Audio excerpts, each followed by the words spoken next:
మీ అందరికి శుభాభివందనములు. శుభవార్త యోహాను 12:24.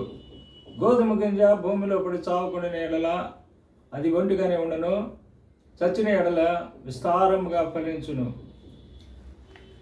మన యొక్క జీవితంలో శరీర కార్యములు అనగా జాలత్వం, అపవిత్రత, కాముకత్వం, విగ్రహారాధన, విచారం, ద్వేషములు, కలహములు, మత్సరములు, క్రోధములు, కక్షలు, భేదములు, విమతములు, అసూయలు, మత్తతలు, అల్లరితో కూడిన ఆటపాటలను వీటిని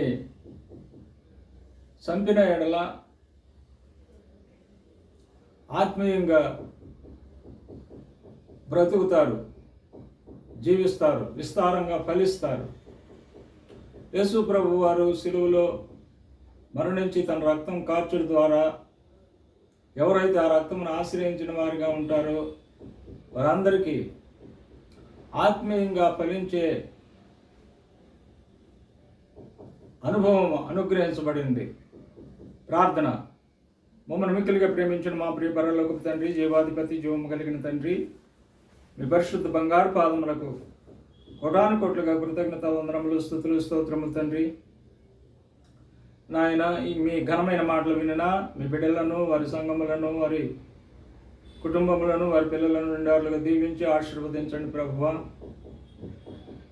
నా ప్రభువా, దేవా, ఎవరైతే ఆత్మీయంగా ఫలిస్తారో నా తండ్రి, వారి ఎడల మీ కృపాహస్తము ఉంచండి ప్రభువా. దేవా, సంతానము లేని వారికి సంతానమును అనుగ్రహించండి, వివాహం కాని వారికి వివాహమును అనుగ్రహించండి,